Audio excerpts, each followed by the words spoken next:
Hello everybody, this is Manu and welcome to my The Fall of Argenport set review for the fire cards. So the new set is out and it's time to do another full set review for Constructed and Limited. As usual, I'll go over all the cards one by one and give you my opinion for both formats on those.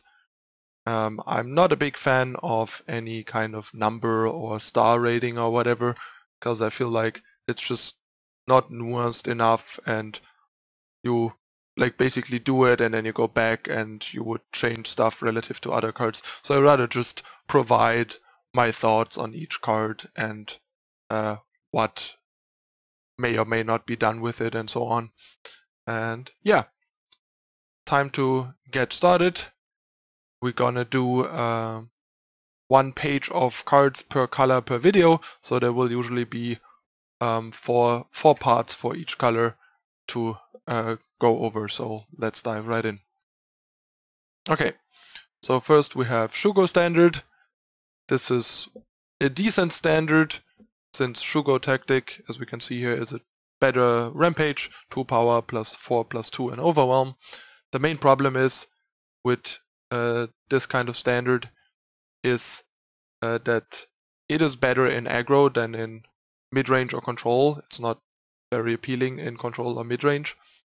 And yeah, having depleted power sources is very problematic in aggro, so you can often usually only fit 1 or 2 at most, and only if you run more than 25 power. I can only recommend to not run any depleted power sources in your 25 base power in aggressive decks, basically. It's just gonna hurt you more than it's gonna help, and 25 power decks are not built to hit 5 power consistently anyway. So most of the time you will just play your power depleted. So just don't overplay these standards. And in limited they are obviously great and auto inclusions, but not a super high pick, I would say. But it's a solid pick for sure, because yeah, I mean, the Shugo Tactic in the right limited deck is a pretty good combat trick still, and having the upside of also fixing your power when you're in a pinch is great. Next we have Drifter. Nothing fancy here, but having another potentially playable Gunslinger 1-drop is worth keeping in mind, since there are a bunch of Gunslinger synergies and you can go turn 1 Drifter into turn 2 Pistol to kill something bigger, for example. So it's basically a role player due to its unit type, that's all. And in limited, well, yeah, 1-drops are not that great unless you're a very aggressive deck. Then this is your guy. Next we have Feed the Flames. This is a pretty interesting one, actually. First of all, you can't play it on turn 1, because there's no way of getting double fire on turn 1 for now. But it still is cheap, so on turn 2, for example, you could go Feed the Flames, discard a card, like an excess power if you have a power too much already, for example, or a late game card that is clogging up your hand, and then play, you get 2/3/1 Reckless Flame Fangs. The Flame Fangs cost 1, so basically on turn 2 you can use this and play 1 Flame Fang, and then the next turn you can, for example, play a 2-drop and another Flame Fang. So this card is actually pretty appealing, since basically you trade Feed the Flames and 1 card for 2 1 power 3/1s, so effectively you get 2 1 power 3/1s with Reckless for 3 power and 2 cards, which is a reasonable investment and a nice tempo boost if you can protect them and make sure they keep attacking. I could definitely see trying this card out in aggro, like in Skycrack aggro, for example. It has a solid ratio, getting the two bodies for 3 power in total, and 1 card per body is very reasonable. The Reckless and 1 health can be a bit problematic, but yeah, all in all, this card actually has constructed potential, I think. And in limited, I think it's actually worse than in constructed, because your deck will be less dedicated to make these aggressive units worthwhile, but if you have happen to have a hyper aggressive draft deck, they could be pretty good. Next we have Light 'em Up. This is basically the small brother of Rally. It also costs 1/3, which actually makes it reasonably interesting, since 1 power for +1/+0 to all your units compared to +2/+0 for 3 power is a much better ratio, but it's also much lower impact. But it is a card that might end up seeing some niche play, but I think the effect is probably a bit too small. Rally with +2/+0 is just the right amount of impact for one card to be worth it. This is just not swingy enough, usually, I think. But in Limited, this could be a bit more playable than in Constructed, but still probably a bit weak and situational there, especially because your deck has to be really hyper aggressive to make good use of this card. Next we have Long Barrel. This is an interesting card. First of all, double fire, so it's a bit restricted early on if you're not heavy on fire, but it does some cool stuff. Like, my problem with Ornate Katana in, say, Skygreg usually was that even though it replaces itself, 2 power is just too much for +2 attack in an aggressive deck. That's paying 1 power for 1 attack point, and that's just very inefficient for aggressive decks. So you have to do better, and most of the time efficiency is more important in aggressive decks than resources, so Katana being free is not that relevant. So this might actually end up being better than Katana, especially because you also have the potential to gain value and tempo later. Like, for example, if you play this on turn 4 on your Vadius, like turn 3 you go Vadius, turn 4 you play this, put it on your Vadius, suddenly he has Overwhelm. If he had like War Cries, the Overwhelm matters even more, and you get a piercing shot to shoot down one of the smaller units of your opponent and deal 2 damage to their face. So effectively this deals the same amount as, say, a Mortar on turn 4, except that half of the damage is permanent because of the Long Barrel, and the other half also happens to potentially kill a small unit in the process, or soften a bigger blocker for Vadius. Like, for example, if you have a 5/2 Vadius with this and you piercing shot their Sandstorm Titan, you can attack that turn for free, because they could only jump block Vadius and still would take 1 damage, so they just effectively take 7 that turn. And that's like the worst possible use, basically, because the great uses are obviously just shooting down a blocker and swinging in.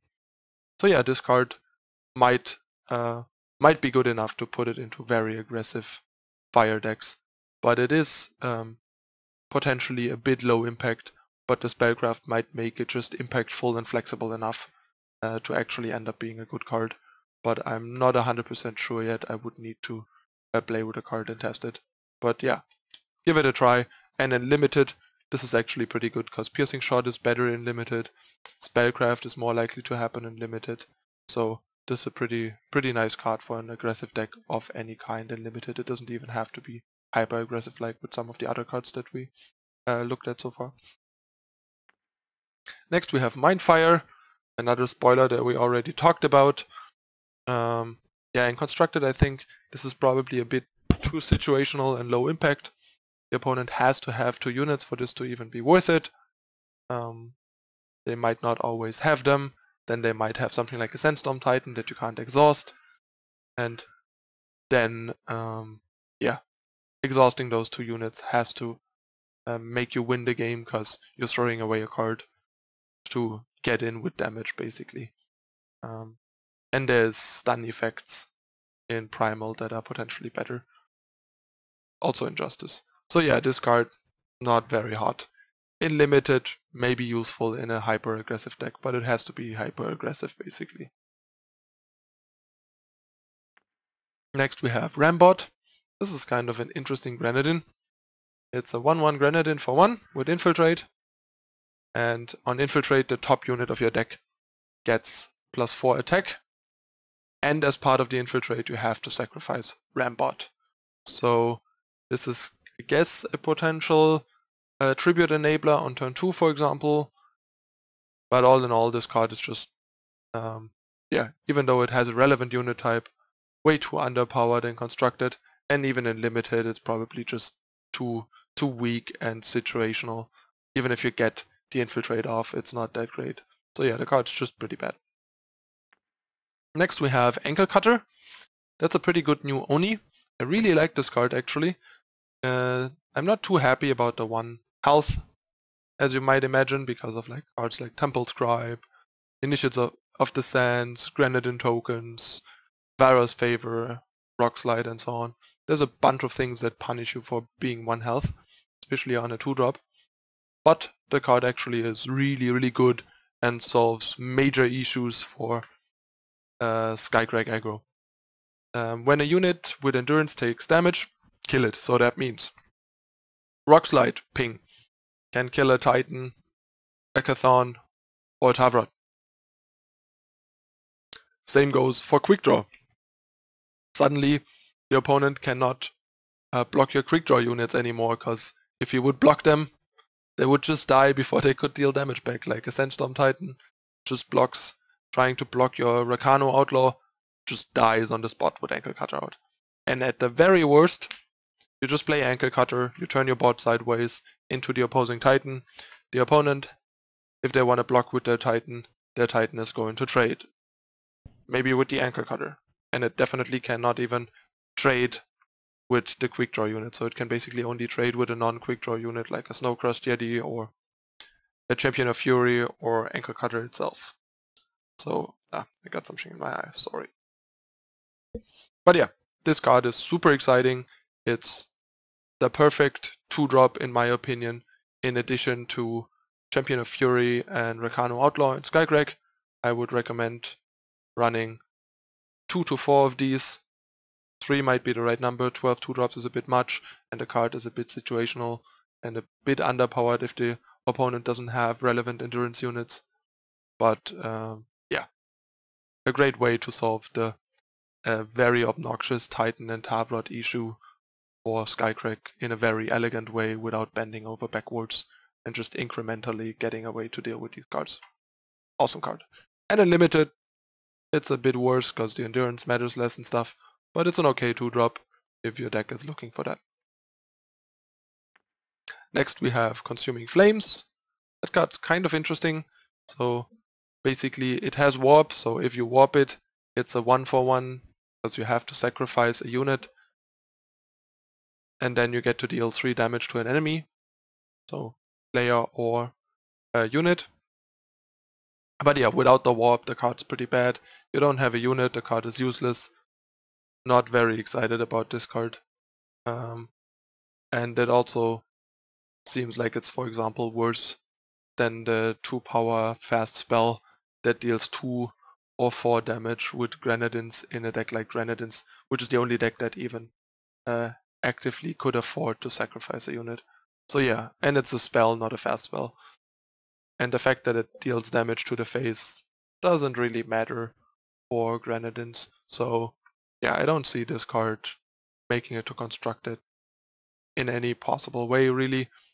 But in limited, this might still be a decent option in the right deck that has a bunch of fodder to throw away.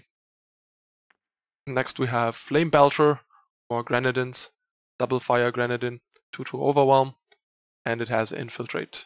You put 10 fire bombs into the bottom half of the enemy deck. So yeah, really weird card. 2/2 Overwhelm for 2, pretty underwhelming.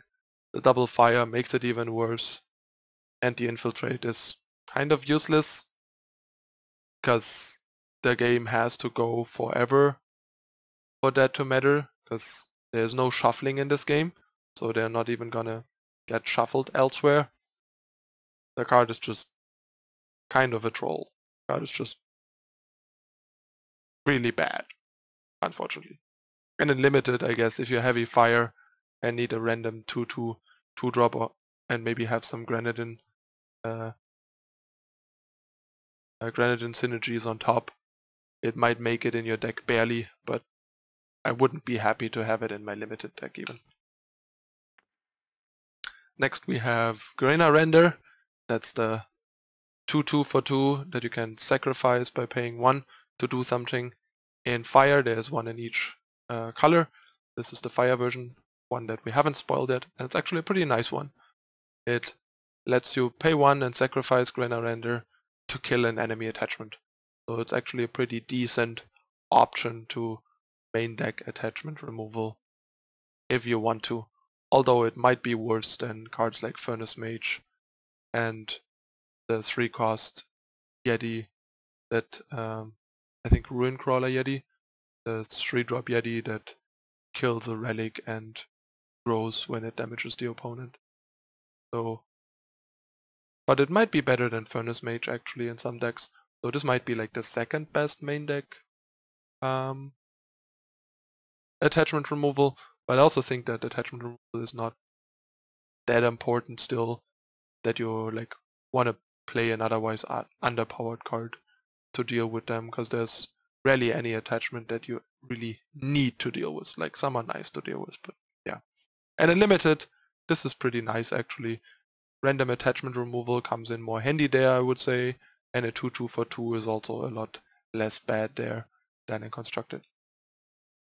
And last but not least, for the first part, we have Hot Blood Barbarian, a decent Berserk card. It's a 2/1 for 2, no relevant unit type, it has Berserk, and when you play it, there's a whole cycle of these. It has a summon, you may discard a card to create and draw a temper. There's 1 in each color. The Shadow one, for example, creates a Sabotage and so on. So all of these have a summon where you can discard a card to create and draw a copy of a low impact spell in the faction. The Berserk makes this actually pretty decent and a nice card to pair with, say, Scepter, Shogun Scepter for example. Playing this on turn 2, putting a Scepter on it, and then hitting the opponent for 8 and Warcrying for 2 is pretty powerful, but the Reckless might come back to haunt you later, and having the option to turn an excess power or a useless removal into a temper might also be nice, but I feel like the card just has a bit too much competition and is slightly too weak to make it into Constructed in the end, unfortunately. But it's close and the card is actually pretty decent. And in Limited, I would be fairly excited about this card. Like, it's one of the better 2-drops in Limited, I would imagine. Alright, that's it for the first half of the Fire review. I'll see you in a moment with the second part. Don't go anywhere.